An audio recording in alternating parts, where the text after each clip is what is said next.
Hello, everyone. How the road pays and what it costs.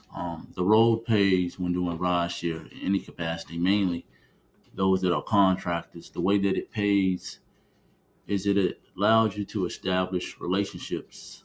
That's one thing. Another opportunity that it prevents is for one to learn more about him or herself.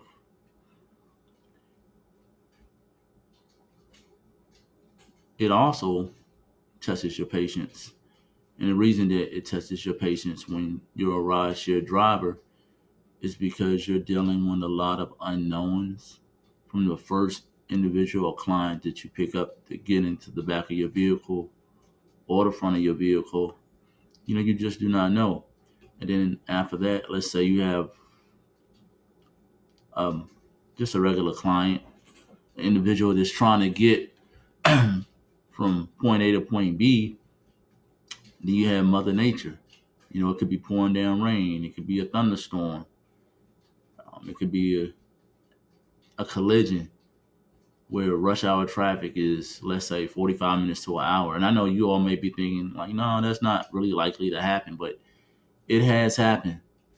Luckily, for everyone that does ride share in any capacity, there's always back roads. Caveat, though, that sometimes back roads will not be accessible. So that's where good conversation comes in. Um, and another way that the road pays off is because you learn something more about yourself, or you have things reiterated about yourself that you already knew. It happens. It may not happen after the first drive or even the third drive. It's possible that it can, but definitely after the 95th drive, you're like, okay, you see some things, you can read comments and see what people's perception of your driving was in that moment, in that time. So it always pays. You know, Another way that the road pays is that it allows you to do a lot of listening, and that's one of the main things that can help you progress, not just in the ride share application universe, but when you're no longer on the app and you're just moving and grooving, baking and shaking in other areas of your life, i.e., building relationships, i.e., not taking people too seriously. Also, not worrying about what you can't control. I think that goes a long ways. And I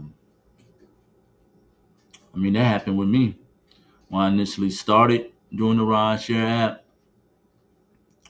I had one mindset, but as my mindset grew, I started to have different experiences. And to be honest, I had way more positive experiences than negative ones. And even the ones that I may deem negative, in the big scheme of things, they were okay because I made it home safe.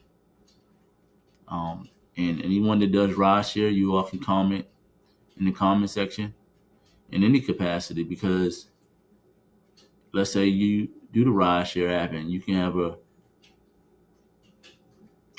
person that is too far gone and may try to harm you, right? Now let's say you're an individual that isn't a rideshare app driver, but you depend on the rideshare apps to make your life happen and to be progressive and to be constructive. But let's say you get in there, knock on wood. Let's say you was to get in there and you have a driver that has the child locks on and don't tell you, and you think you dropped something. Just as you get in the vehicle, you try to open the door, it don't open. Depending on your frame of mind, you could spaz out. You could tell him, and he or she may open up the door and allow you to get the item you dropped. But let's say you shut the door. Now you're curious, like, hey, does he or does she still have the child lock on? In fact, if it was me personally, I would be like, hey, can you take the child lock off?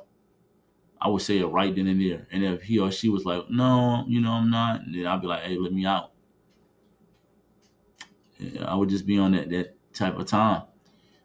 Again, another way that the road pays is that you learn different nuances about the area you live in, the areas that you don't live in, the areas that you thought you would never visit. You know, in one area, the cops may be out a lot. In another zone of the city, there's no cops. You know, you learn the peaks and valleys of the time of the day and where you're driving.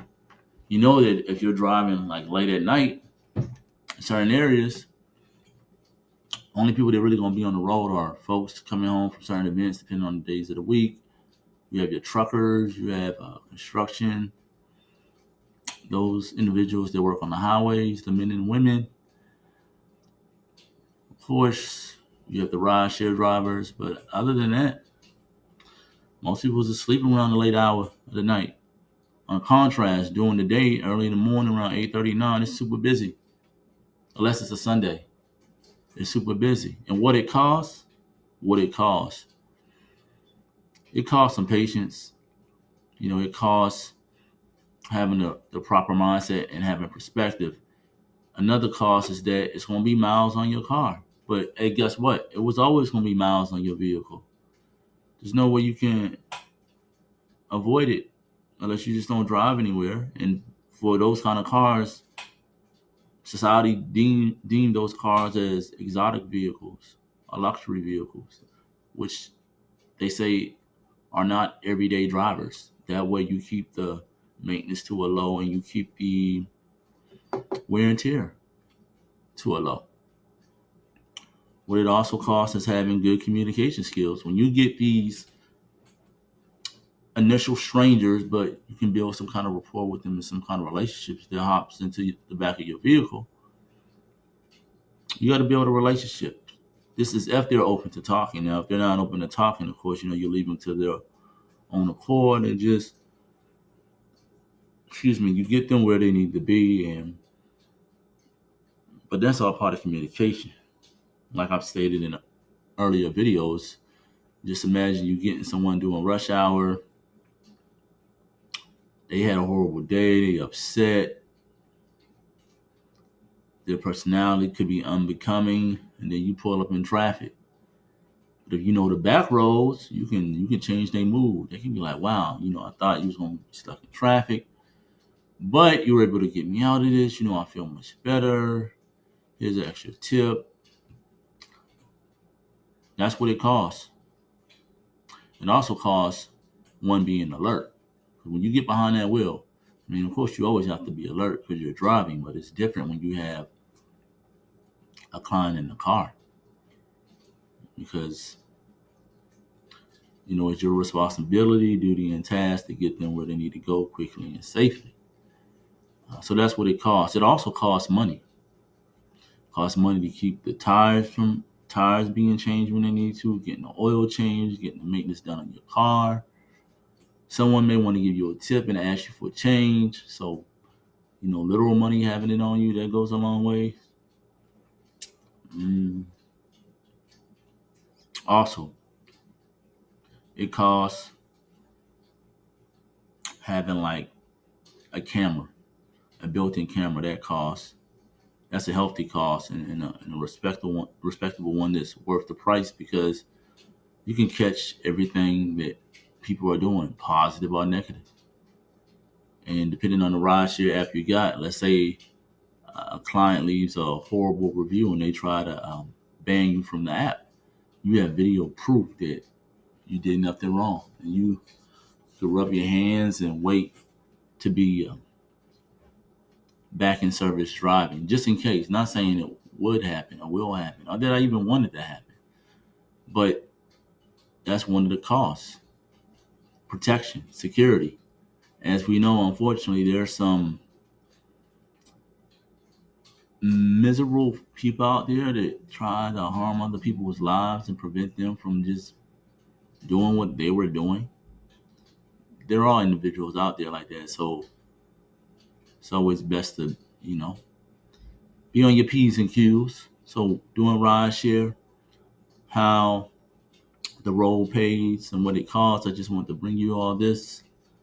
because I think it's important for anyone that's getting into rideshare, maybe from a just riding standpoint or from a business owner's disposition where, you're driving the vehicle and you're doing 10 to 12 hours consecutive days, or even if you're doing it part-time, 3 to 4 hours a day. It costs something. Everything comes with a cost, and the road definitely pays. It pays if you're paying attention and if you're not paying attention. So like, share, and subscribe. Also, if you know of someone that may need some help on how the road pays and what it costs, go ahead and click the link and get the book. Go to Amazon and pick it up. And, if it can't help a family member, it can definitely help a friend. And, if you don't have a friend that may want the product, you can always get it for an enemy. And then once the enemy reads it, you all will become associates on the minimum level and may become friends. And if it's of the opposite gender, y'all may become romantic. We never know. So just check it out. Just wanted to bring you all that. You all continue to have a good day, and talk to you all later. Peace.